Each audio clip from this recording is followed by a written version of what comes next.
Class 4-এর আমার গণিত বইয়ের 68 এবং 69 নম্বর পৃষ্ঠা দুটি নিয়ে আজকে আমি আলোচনা করব। তোমরা যারা চ্যানেলে নতুন অবশ্যই চ্যানেলটিকে সাবস্ক্রাইব করে নিও। তাহলে এখানে দেখো কি বলেছে, ক্যালেন্ডারে মাস দেখি। তাহলে এখানে দেখো দুটি তোমাদের ক্যালেন্ডার দেওয়া আছে, একটি হচ্ছে কি 2010 সালের, অপরটি হচ্ছে 2011 সালের। তোমরা সবাই জানো এক বছর সমান কত মাস? 12 মাস। তাহলে এখানে 2010 সাল কত মাস হবে? 12 মাস হবে। আর 2011 সালও কি হবে? 12 মাস হবে। তাহলে এখানে সেটাই লেখা আছে, দেখো 2010 সাল, তাহলে জানুয়ারি থেকে ডিসেম্বর পর্যন্ত তোমাদের মাস লেখা আছে। আর 2011 সালেও কি লেখা আছে তোমাদের? জানুয়ারি থেকে ডিসেম্বর পর্যন্ত তোমাদের 12টি মাসের নাম লেখা আছে।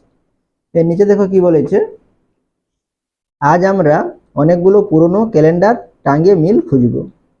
2010 সালের ক্যালেন্ডারে দেখছি মোট মাস, তাহলে কটি মাস? 12টি মাস। তাহলে এখানে আমরা কত লিখব? 12। ঠিক আছে। 2011 সালের ক্যালেন্ডারেও দেখছি মোট মাস, কটি মাস? 12টি মাস। তাহলে এখানেও আমরা কত লিখব? 12 লিখব। এরপরে দেখো, তাই এক বছরে মোট মাস, তাহলে এক বছরে কটি মাস হয়? 12টি মাস হয়। তাহলে আমরা কি করব? তাহলে 12 গুণিতক 1, এক বছরে বলেছে সেই জন্য এখানে 1 দিয়ে গুণ করেছে। তাহলে 12 গুণিতক 1 সমান কত হবে? 12 হবে। এরপরে দেখো 2 বছরে মোট মাস, তাহলে 2 বছরে কি হবে? তাহলে আমরা এখানে 12 গুণিতক কত লিখব? 2 লিখব, কারণ এখানে আমাদের 2 বছর বলেছে। ঠিক আছে। তাহলে 12 গুণিতক 2 মানে কি? তাহলে 12কে দুবার যোগ করা, সেটাই তোমাদের লেখা আছে 12 যুক্ত 12। তাহলে 12 12 যোগ করলে কত? 24 হয়। তাহলে 24, অথবা 12 গুণিতক 2 সমানও কি হয়? 24 হয়। তাহলে ঠিকই আছে। এরপরে দেখো 3 বছরের মোট মাস, তাহলে 3 বছরে কি হবে? তাহলে আমরা এক বছর সমান 12 মাস, তাহলে 12 গুণিতক কত লিখব? 3 বছর বলেছে, তাহলে আমরা 12 গুণিতক কি লিখব? 3। তাহলে 12 গুণিতক 3 অর্থাৎ কি? 12কে 3 বার যোগ করা, তাহলে এখানে আমরা কি লিখব? 12 যুক্ত 12 যুক্ত 12, তাহলে 3 বার 12 লিখব। তাহলে 3টি 12কে যোগ করলে কত হবে? তাহলে 12 12 24, 24 12 কত? 36, বা 12 3 কত? 36। তাহলে এখানে আমরা কি লিখব? 36।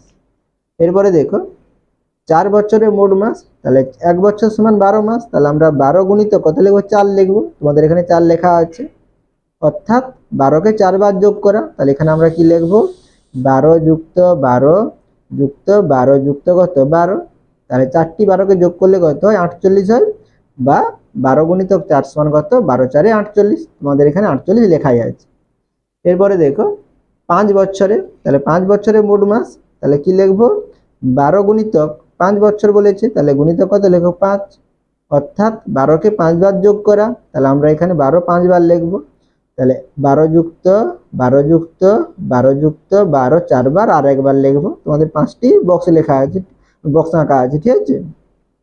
তাহলে 12কে যদি আমরা 5 বার যোগ করি কত হয়? 60 হয়, অথবা 12 5 কত? 60। তোমরা সবাই নামটা জানো, নামটা ডেকেই করে নেবে, তাহলে সুবিধাই হবে তোমাদের।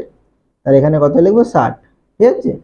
তাহলে এখানে দেখো আমরা যদি এভাবে করি, তাহলে আমাদের কি হচ্ছে দেখো? বড় হয়ে যাচ্ছে। তাহলে এবারে আমরা এটাকে কিসে লিখবো? ছকের সাহায্যে আমরা এটা লিখবো। তোমাদের সেই ছকটি তোমাদের নিচে আঁকা আছে, দেখো। ঠিক আছে।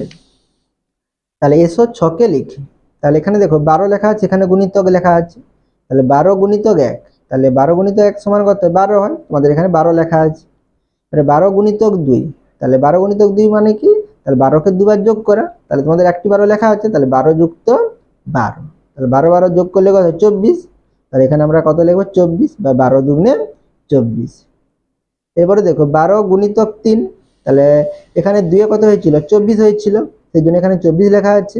তাহলে এখানে কি একবার বেশি, 2 থেকে 3, তাহলে একবার বেশি, তাহলে আমরা এখানে কি আর 12 যোগ করব, সেই জন্য যুক্ত কত লেখা আছে? 12।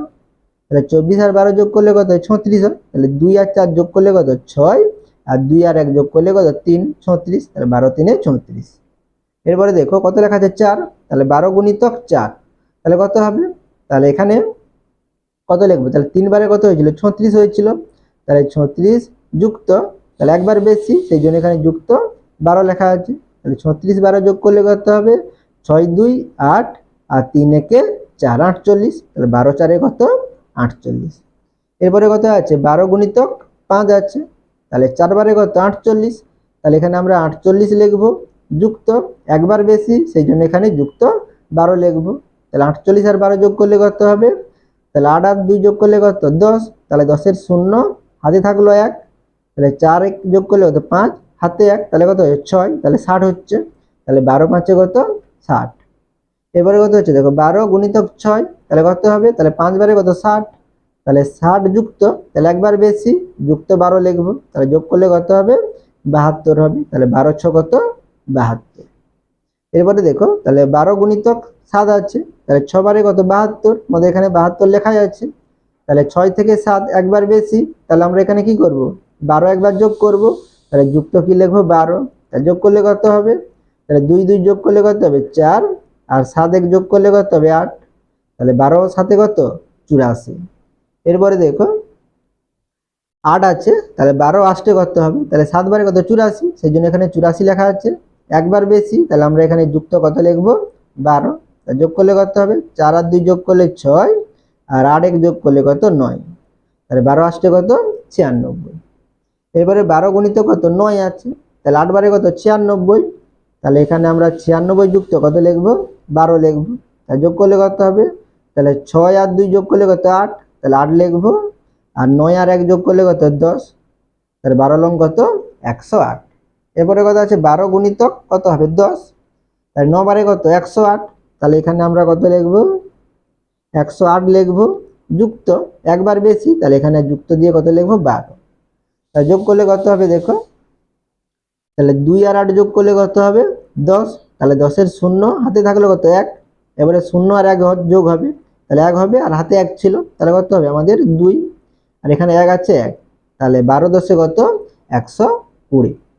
এবারে 12 গুণিত কত হবে 11 হবে, তাহলে 10 কত 120, তাহলে এখানে আমরা কত লিখবো 120 যুক্ত একবার বেশি, তাহলে আমরা যুক্ত কত লিখবো 12, তা যোগ করলে কত হবে, তাহলে 2 আর 0 যোগ করলে 2, আর 1 আর 2 যোগ করলে কত হবে 3, আর এখানে 1 আছে 1, তাহলে কত হচ্ছে 132। তাহলে 12 গুণিতক 11 সমান কত 132। এবারে কত হচ্ছে 12 গুণিতক 12, তাহলে 11 তে কত হয়েছিল 132, তাহলে এখানে আমরা কি লিখবো 132 যুক্ত একবার বেশি, তাহলে যুক্ত কত লিখবো 12, তাহলে যোগ করলে কত হবে দেখো, তাহলে 2 2 কত 4, তাহলে 4 হবে, আর 3 1 কত 4, আর 1 আছে 1, তাহলে 144। তাহলে 12 গুণিতক 12 সমান কত 144। আশা করি তোমরা এই অঙ্কগুলো বুঝতে পেরেছো। এরপরে তোমরা পরের পৃষ্ঠাটি দেখো, 69 নম্বর পৃষ্ঠায় দেখো কি বলেছে, হাতে কলমে যাচাই করি। এবার নিচে দেখো 21টি লম্বা পেন্সিল নিলাম, প্রথমে 11টি পেন্সিল লম্বা করে রাখলাম, তার উপরে একটি পেন্সিল পাশাপাশি নিচের ছবির মতো রেখে কটি ছেদবিন্দু পেলাম দেখি।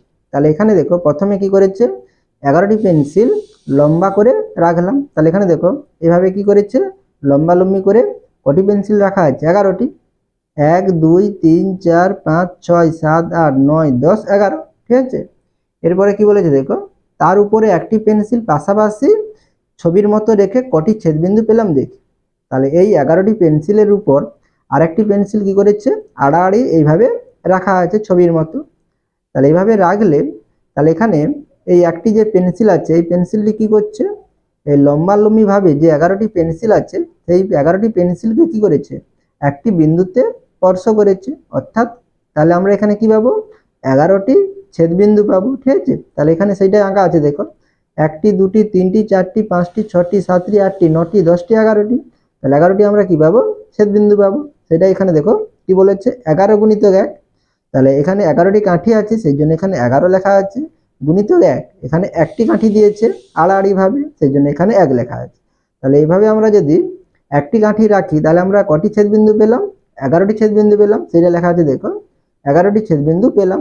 তাহলে আমরা এটা সহজে কিভাবে বলতে পারি, তাহলে 11 গুণিতক 1 সমান কত, তাহলে 11 হবে।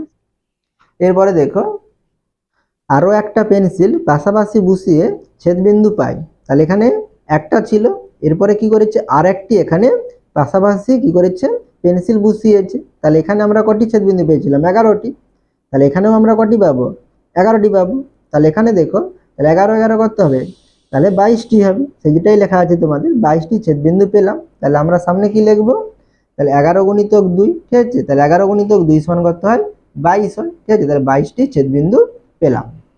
এরপরে কি আছে দেখো আরো একটি পেন্সিল পাশাপাশি বসিয়ে ছেদবিন্দু পাই, তাহলে এখানে কটি ছিল 2টি, এরপরে কি করছে আর একটি পেন্সিল এভাবে রাখা আছে, তাহলে কটি পেন্সিল হচ্ছে 3টি, তাহলে এখানে সেই জন্য লেখা আছে কি 11 গুণিতক 3। তাহলে কতগুলো ছেদবিন্দু পাবো? তাহলে এখানে 11টি, এখানে 11টি, এখানে 11টি, তাহলে যোগ করলে কত হবে? 33 হবে। ঠিক আছে, তাহলে সেইটাই লেখা আছে 33টি ছেদবিন্দু পেলাম। বা আমরা এটা সহজেই কি করতে পারি, তাহলে 11 গুণিতক 3 লিখলেই কত হবে? তাহলে 33 হবে, 11 3 33।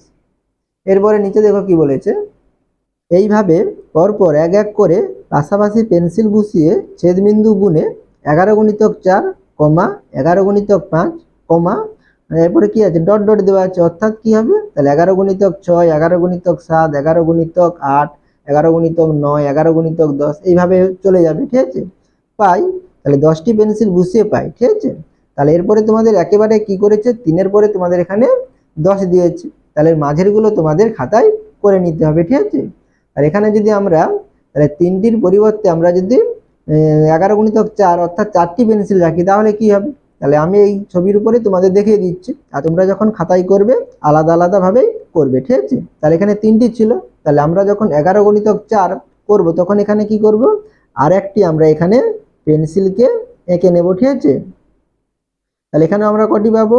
তাহলে 11টি কি পাবো? ছেদবিন্দু পাবো। তাহলে 1 2 3 4 5 6 7 8 9 10 11। তাহলে আমরা এখানে কি লিখবো? তাহলে 11 গুণিতক কত 4 সমান কত হবে? 44। তাহলে 11 গুণিতক 5 কি হবে? তাহলে এখানে আমরা আর একটি কি পাবো, এইভাবে পেন্সিল বসিয়ে দেবে, তোমরা খাতায় করবে কিন্তু। ঠিক আছে, আমি এখানে তোমাদের দেখিয়ে দিচ্ছি, তোমরা খাতায় করবে। তাহলে তখন কি হবে? তাহলে 11 গুণিতক 5 সমান কত হবে? 55। এরপরে কি লিখবে তোমরা? তাহলে 11 গুণিতক 6, তাহলে 5-এর পর আর একটা কাঠে বসাবে, তাহলে কত হবে? 11 6 66। এইভাবে তোমরা করে যাবে। ঠিক আছে, 7 পর্যন্ত 8 9 পর্যন্ত করবে। ঠিক আছে, তাহলে এখানে তোমাদের কি করেছে দেখো, 10টি পেন্সিল বসিয়ে পাই, তাহলে আমরা সামনে কি লিখবো? তাহলে 11 গুণিতক কত লিখবো? 10 লিখবো। ঠিক আছে, তাহলে এখানে দেখো, তাহলে 11টি কি ছিল? লম্বা লম্বি কি ছিল? এখানে পেন্সিল ছিল 1 2 3 4 5 6 7 8 9 10 11। তাহলে 11টি কাঠি পেন্সিলের উপর আমাদের এখানে আড়াআড়ি ভাবে কি করা আছে? 10টি কি করা আছে? পেন্সিল রাখা আছে। দেখো 1 2 3 4 5 6 7 8 9 10। তাহলে আমরা এখানে একবারে কত পাচ্ছি? 11টি ছেদবিন্দু পাচ্ছি। তাহলে এখানে কটি পেন্সিল আছে? 10টি। তাহলে আমরা কি লিখবো? গুণিতক কত লিখবো? 10। সেটাই তোমাদের এখানে লেখা আছে। দেখো 11 গুণিতক 10, তাহলে 11কে 10 দিয়ে গুণ করলে কত হয়? 110 হয়। তাহলে এখানে আমরা কটি ছেদবিন্দু পাবো? তাহলে 110টি ছেদবিন্দু পেলাম। ঠিক আছে, আশা করি তোমরা এই অঙ্কগুলো বুঝতে পেরেছো। এর পরবর্তী ভিডিওতে আমি তোমাদের 70 এবং 71 নম্বর পৃষ্ঠা দুটি নিয়ে আলোচনা করব। সেই জন্য তোমরা অবশ্যই চ্যানেলটিকে সাবস্ক্রাইব করে রাখো পরবর্তী ভিডিওটি পাওয়ার জন্য। ঠিক আছে।